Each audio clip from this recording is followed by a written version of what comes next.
last laugh. He sold the photo for $4,000, the equivalent of what was then a year's salary. This series of nighttime antics caught the eye of filmmaker Federico Fellini, who based his 1960 film La Dolce Vita on these real-life characters and their unusual behavior. And to add a touch of irony, he cast Anita Ekberg in the lead role. One of the main characters in the film is an overzealous photographer modeled after Taggio Secchiaroli. Fellini called that character Paparazzo, a name he got from a novel he was reading at the time. From then on, this brash new breed of photographers were referred to as paparazzi, the plural of paparazzo. Catching celebrities off guard escalated in the 1960s, and Elizabeth Taylor and Richard Burton became the paparazzi's most coveted target. One of the most famous shots of the Hollywood couple was taken by photographer Elio Sorce in 1962.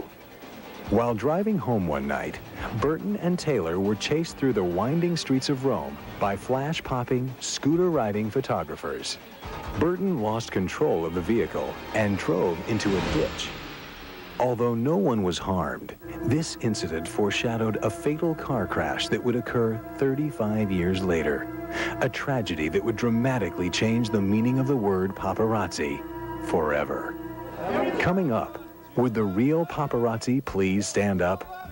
Plus, Turiak, Luongo, Saunders, and Harvey take on their assignments.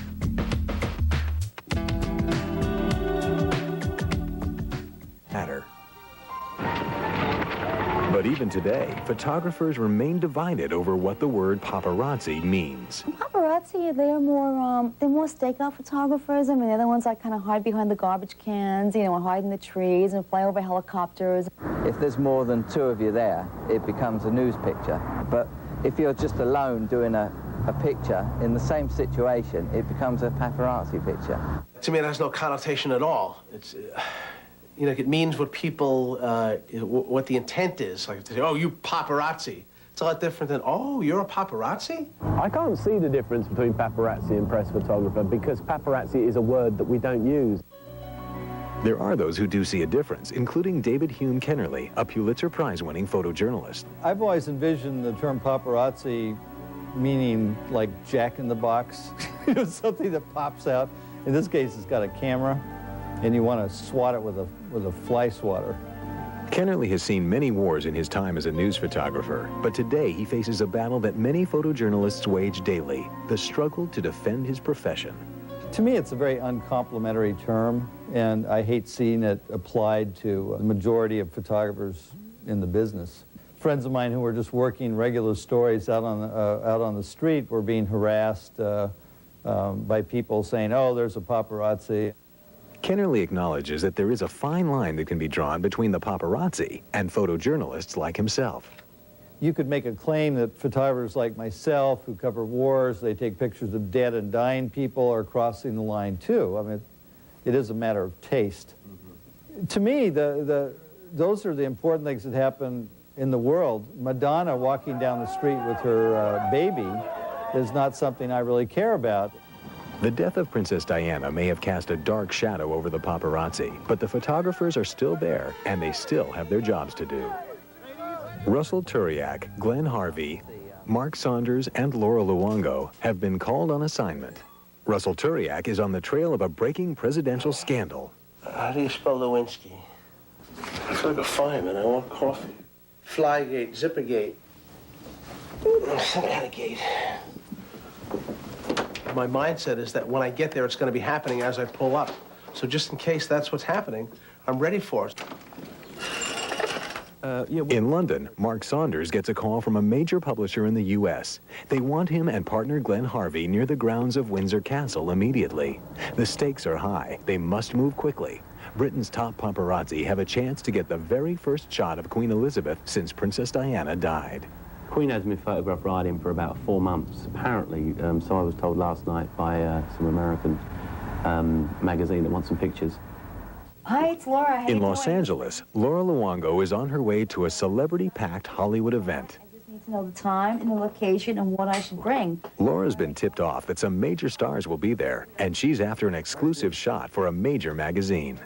Coming up, we get the view from behind the lens as we talk, walk, and run with these paparazzi as they stake out their targets.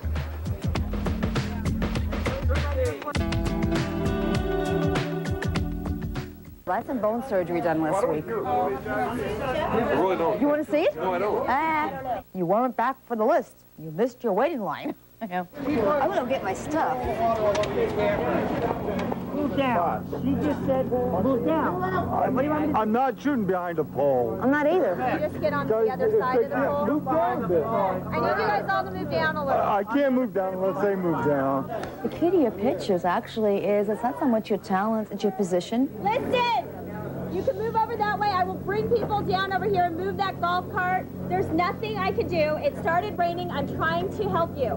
But you guys all screaming at each other is not going to do anything. I moved all the crews down as far as I can. But there's so where do we start? Yeah. Where do we start? By early evening, the tension in this makeshift press corral is palpable.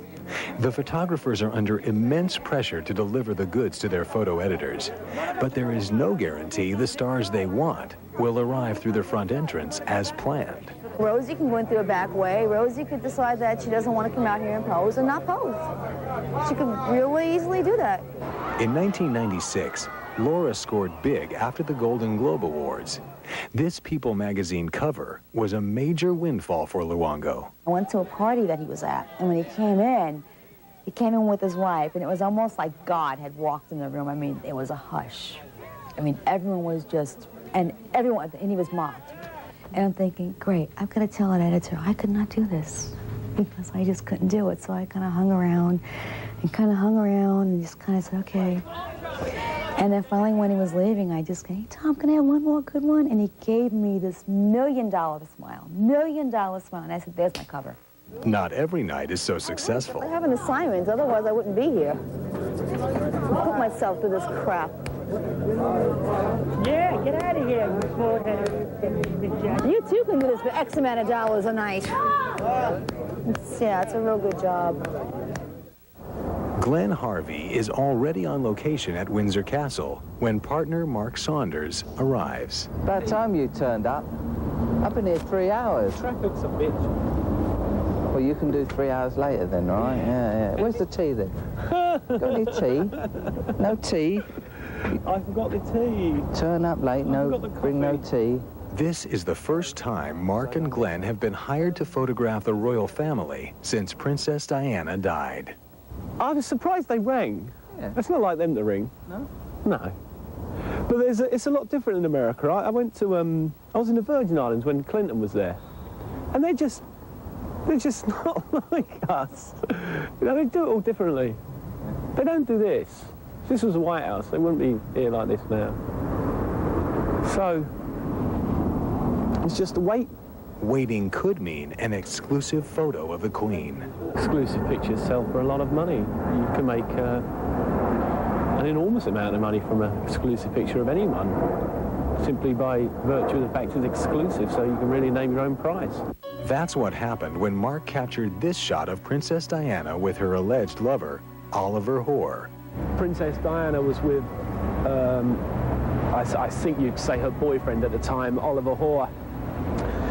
And they were coming back here to Kensington Palace, and Glenn, I was behind them, Glenn was actually in front of them. And they got to the junction here, and as Diana's car pulled around here, he shot the picture from there, and he managed to get one frame off. And that picture was worth an absolute fortune. Glenn and Mark had logged so many hours in pursuit of the princess, Diana knew who they were and had no trouble spotting them.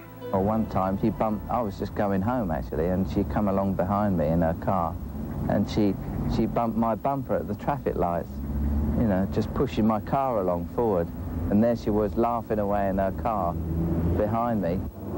Well, that's a 500mm on there. Basically, if the Queen comes out, she'll go riding across here, so it's ample. Russell Turiak is outside the apartment building of Monica Lewinsky's mother, Marcia Lewis. We're on Fifth Avenue in New York, and this building supposedly